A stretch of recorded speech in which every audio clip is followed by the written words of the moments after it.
আজি গোৱালপাৰা জিলা প্ৰশাসন আজি আমাৰ এনে ঘটনাবিলাক হ'ল আজি পৌমহীয়া ঠাণ্ডাত আমি অনুৰোধ জনাইছিলোঁ জিলা প্ৰশাসনক যে এই পৌমহীয়া ঠাণ্ডাত যাতে কোনো পধ্যে মানুহৰ ওপৰত অন্যায়ভাৱে অমানৱীয়ভাৱে উচ্ছেদ কৰা নহয়। আজি মানৱতা ধ্বংস হৈ গৈছে, মানৱ আজি ধ্বংস হৈ গৈছে।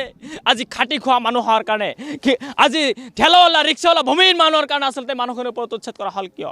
মৰ্মান্তিক ঘটনা আচলতে এই মই যি ঠাইত উপস্থিত আছোঁ এই ঠাই হ'ল পঞ্চৰত্ন NC গাঁও আৰু এই পঞ্চৰত্ন NC গাঁৱতে অঘটন সংঘটিত হৈছে। যোৱা 10 জানুৱাৰীত আচলতে এই স্থানতে প্ৰশাসনে উচ্ছেদ অভিযান চলাইছিলে, বন বিভাগে উচ্ছেদ অভিযান চলাইছিলে আৰু সেই উচ্ছেদ অভিযানত এই বয়াতালী নামৰ লোকজনৰ ঘৰো আচলতে উচ্ছেদ হৈছিলে আৰু তাৰ পিছৰেই পৰাই বয়াতালী আচলতে এক প্ৰকাৰ মুকলি আকাশৰ তলত আছিলে আৰু যাৰ ফলত প্ৰচণ্ড আচলতে শীতে এই পৰিয়ালসমূহক আঘাত কৰিছিলে বা শীতৰ কাৰণে আচলতে বয়াতালীৰ আজি কৰোণভাৱে মৃত্যু হ'ব লগা হ'ল। আমি দেখুৱাই আছোঁ এয়া বয়াতালীৰ মৃতদেহ লৈ এনেদৰে আচলতে স্থানীয় লোকসকলে শোকত ম্ৰিয়মান হৈ পৰিছে আৰু দেখিবলৈ পাইছে আচলতে প্ৰশাসনে এক উচ্ছেদ অভিযান চলিছে যোৱা 10 জানুৱাৰীত আৰু 10 জানুৱাৰীতে আচলতে 10 জানুৱাৰীৰ পৰাই এইসকল লোক আচলতে ঘৰ বাৰী হেৰুৱাই মুকলি আকাশৰ তলত আছিলে। কিন্তু এইখিনিতে আমি কওঁ যে আমি উচ্ছেদৰ আচলতে আমিও বিৰোধী নহয়, কিন্তু উচ্ছেদৰ পূৰ্বে প্ৰশাসনে এইসকল লোকৰ আচলতে সঠিক থকা বা খোৱাৰ আচলতে ব্যৱস্থা কৰিব লাগিছিলে, কিয়নো এইসমূহ পৰিয়াল দৰিদ্ৰ পৰিয়াল উচ্ছেদৰ পিছত ক'লৈ যাব, কি খাব, কি কৰিব তাৰ কোনটো আচলতে তেওঁলোকে নিশ্চয়তা পোৱা নাছিলে, যাৰ ফলত তেওঁলোকে মুকলি আকাশৰ তলতে থাকিব লগা হৈছিলে। মই স্থানীয় লোক আছে, দল সংগঠনৰ প্ৰতিনিধি আছে, তেওঁলোকে প্ৰতিক্ৰিয়া ব্যক্ত কৰিছে, তেওঁলোকে দুখ প্ৰকাশ কৰিছে, খুব খঙে তেওঁলোকে আচলতে এক প্ৰকাৰ খুব খঙত আছে। মই কথা পাতিবলৈ যত্ন কৰিম। কি ক'ব মৰ্মান্তিক ঘটনা, যি ঘটনা আচলতে সকলোকে মৰ্মাহত কৰি তুলিছে? আচলতে আজি আমাৰ ক'বলৈ ভাষা নাই। আজি গোৱালপাৰা জিলা প্ৰশাসন আজি সম্পূৰ্ণ নিস্তব্ধ। আজি গোৱালপাৰা জিলা প্ৰশাসন আজি আমাৰ এনে ঘটনাবিলাক হ'ল আজি পৌমহীয়া ঠাণ্ডাত আমি অনুৰোধ জনাইছিলোঁ জিলা প্ৰশাসনক যে এই পৌমহীয়া ঠাণ্ডাত যাতে কোনো পধ্যে মানুহৰ ওপৰত অন্যায়ভাৱে অমানৱীয়ভাৱে উচ্ছেদ কৰা নহয়। আজি মানৱতা ধ্বংস হৈ গৈছে, মানৱ আজি ধ্বংস হৈ গৈছে। আজি খাটি খোৱা মানুহৰ কাৰণে আজি ঠেলাৱালা ৰিক্সাৱালা ভূমিহীন মানুহৰ কাৰণে আচলতে মানুহখিনিৰ ওপৰত উচ্ছেদ কৰা হ'ল কিয়? আমি জিলা প্ৰশাসনক বাৰম্বাৰ আপোনালোকে অনুৰোধ জনাইছোঁ যে কোনো পধ্যে যাতে পৌমহীয়া ঠাণ্ডাত উচ্ছেদ নহয়। আজি আপোনালোকে নিশ্চয় জানে যে যোৱা 10 জানুৱাৰী তাৰিখে উচ্ছেদ কৰা হ'ল আৰু উচ্ছেদৰ পিছত জিলা প্ৰশাসনে কোনো ধৰণৰ এই মানুহক সংস্থাপন দিয়া নহ'ল, এই মানুহক কোনো ক্ষতিপূৰণৰ ব্যৱস্থা কৰা নহ'ল। এই মানুহ সম্পূৰ্ণৰূপে এই মানুহখিনিৰ ওপৰত যি অন্যায়ভাৱে অমানৱীয়ভাৱে উচ্ছেদ কৰা হ'ল, ইয়াৰ বিৰুদ্ধে আমি সম্পূৰ্ণৰূপে ৰাইজৰ প্ৰতিবাদ জনাইছোঁ। আৰু এটা কথা স্পষ্ট, এই মানুহখিনি যেতিয়ালৈকে সংস্থাপন নিদিব, যেতিয়ালৈকে ক্ষতিপূৰণ নিদিব, তেতিয়ালৈকে আমাৰ প্ৰতিবাদ অব্যাহত থাকিব। আৰু এটা কথা জানে যে এই পৌমহীয়া ঠাণ্ডাতে এজন ব্যক্তি যে মৃত্যুবৰণ কৰিলে, এগৰাকী মানুহ যে মৃত্যুবৰণ কৰিলে, আচলতে ইয়াৰ দোষ কি, ইয়াৰ দায়ী কোন? সম্পূৰ্ণ জিলা প্ৰশাসনৰ বন বিভাগ। আজি বন বিভাগৰ বৰ্বৰতাৰ কাৰণে, আজি গোৱালপাৰা জিলা প্ৰশাসনৰ বৰ্বৰতাৰ কাৰণে আজি এনেকুৱা ধৰণৰ মৃত্যুবৰণ কৰিব লগা হ'ল। আপোনালোকে নিশ্চয় জানে যে উচ্চ ন্যায়ালয়ৰ পৰা এসত্ৰকালে ন্যায় পাইছিলে যে এই মানুহখনক যাতে কোনো পধ্যে উচ্ছেদ কৰা নহয়, এই মানুহখনৰ ওপৰত কোনো আক্ৰমণ কৰা নহয়। কিন্তু আমি দেখা পাইছিলোঁ যে গোৱালপাৰা জিলা প্ৰশাসনে যি বীৰত্ব প্ৰদান কৰিলে, এই মানুহখনৰ ওপৰত যেনেকৈ অন্যায়ভাৱে আচলতে উচ্ছেদ কৰা হ'ল, ইয়াৰ ওপৰত কোনো ধৰণৰ এতিয়ালৈ কোনো তদন্ত নহ'ল। সেইকাৰণে আমি অতি সোনকালে দাবী উত্থাপন কৰিছোঁ এই সংস্থাপন নিদিব তেতিয়ালৈকে আমাৰ আন্দোলন চলিব। আৰু এটা কথা স্পষ্ট, আমাৰ MLA অকল MP অকল তেখেতসকলে কিন্তু আমাৰ ভোটৰ সময়ত আহে, আমাৰ আজি খিলঞ্জীয়া আজি মানুহৰ ক্ষেত্ৰত কিন্তু কোনো কথা নকয়, কোনো কাম নকৰে। এই আমি চৰকাৰ দাবী উত্থাপন অতি সোনকালে। আৱেগিক হৈ পৰিছে, আচলতে আৱেগিক হৈ অহাটো স্বাভাৱিক। কি ক'ব, কেনেকুৱা অৱস্থাত আছে আৰু লোকজনৰ যে মৃত্যু হ'ল, কেনে পৰিস্থিতিত আছে লোকজনৰ মৃত্যু হ'ব লগা হ'ল? সঁচাকৈ আজি বহুত আৱেগিক হৈ গৈছোঁ, ক'বলৈ মানে ভাষা বিচাৰি পোৱা নাই। আজি যোৱা 10 তাৰিখে বন বিভাগে যি এক জাননী জাৰি কৰি যি অমানৱীয় উচ্ছেদ কৰিলে ৰোড ছেফটিৰ নামত, একচুৱেলি এইটো একেবাৰে অমানৱীয়।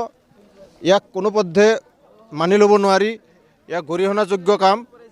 আৰু যাৰ ফলত এই মানুহখিনিক গৃহহীন কৰাৰ ফলত এই মানুহখিনিয়ে আজি মুকলি আকাশৰ তলত এই পুহমহীয়া শীতত, এই হাড় কঁপোৱা শীতত এই মানুহখিনি মুকলি আকাশৰ তলত তিৰপাল টানি কোনো মানুহখিনি বসবাস কৰিবলৈ বাধ্য হ'ল, যাৰ ফলত ৰাতিৰ প্ৰচণ্ড শীতত আজি বয়াতালী নামৰ মানুহজন আজি হাৰ্ট এটাক হৈ মৃত্যুবৰণ কৰিলে।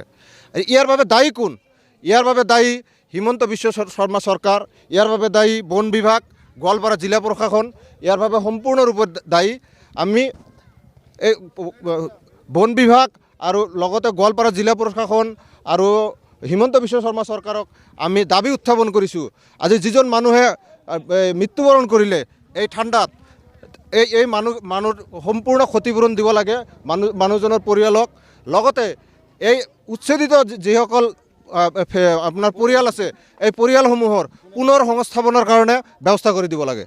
আমি দেখুৱাইছোঁ এয়া আচলতে বয়াতালি নামৰ যিজন লোক মৃত্যুমুখত পৰিব লগা হ'ল।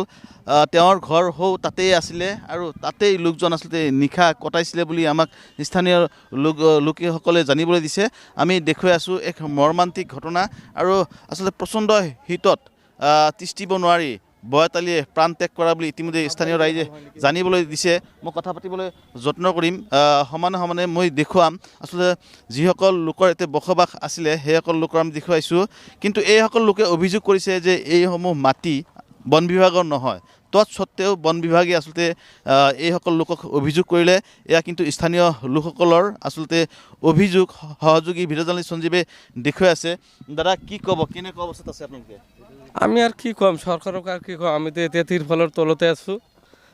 আমি তিরফলের তলতে এই শীতমতীয়া ঠাণ্ডাত কপকপাই আছো। আর এই শীতমতীয়া পুহমহীয়া শীতৰ কাৰণে এই বয়াতালিজনৰ নামজনৰ মানুহ আজি ঢুকাল। তে আমি ইয়াতে মোটামুটি ইয়াতে 70-80 বছৰৰ পৰা স্থায়ীভাৱে বসবাস কৰি আছোঁ। আমাৰ ভোটাৰ লিষ্টতো নাম আছে, আমাৰ NRCতো নাম আছে। তথাপিও চৰকাৰে আমাক বলপূৰ্বকভাৱে ইয়াৰ পৰা উচ্ছেদ কৰি আমাক গৃহহীন কৰি আমাক এই এতিয়া ধৰক ল'ৰা ছোৱালীৰ পৰীক্ষা আছে, পৰীক্ষাৰ সময়ত ল'ৰা ছোৱালীয়ে কি পঢ়া শুনা কৰিব পাৰিছে নে নাই? ঘৰ নাই, দুৱাৰ নাই, লাইটৰ পোহৰ নাই, কেনেকৈ ল'ৰা ছোৱালী লেখাপঢ়া কৰিব? চৰকাৰৰতো মানে লেখাপঢ়াৰ ওপৰত সদিচ্ছাই নাই। সদিচ্ছাই থাকিলে আৰু এই মেট্ৰিক পৰীক্ষাৰ সময়ত আৰু এই ঘৰ দুৱাৰ ভাঙি দিলে হয় নেকি? চৰকাৰৰতো কোনো ইচ্ছাই নাই যে মাইনৰিটি মানুহে লেখাপঢ়া কৰক বা লেখাপঢ়া শিকক। চৰকাৰৰ এটা সৎ ইচ্ছাই নাই। আপোনালোকৰ 4জনকৈ বিধায়ক আছে জিলাখনৰ, MP আছে, খবৰ লৈছেনে নাই? আজিলৈকে কোনো MP MLA কোনো এজন মানুহ ইয়াতে খবৰ লোৱা নাই। এমনকি আমি 4জনকৈ বিধায়ক MP চাবক আমি মেমোৰেণ্ডাম দিছিলোঁ। সেই মেমোৰেণ্ডামতো আমি কোনো ধৰণৰ সা সুবিধা বা কোনো ধৰণৰ পজিটিভ মানে কথা ইহঁতৰ মুখৰ পৰা শুনা পোৱা নাছিলোঁ। জগদীশ, মই দেখুৱাইছোঁ আচলতে এইটোৱে আছিলে বয়াতালিৰ মৃত বয়াতালিৰ ঘৰ। আৰু নিশা আচলতে এই লোকজন ইয়াতেই পৰিয়ালটো লৈ আচলতে মুকলি আকাশৰ তলত আছিলে বুলি স্থানীয় লোকসকলে আমাক জানিবলৈ দিছে। আৰু যাৰ ফলত আচলতে প্ৰচণ্ড শীতত লোকজনৰ মৃত্যু হোৱা বুলি তেওঁলোকে জানিবলৈ দিছে।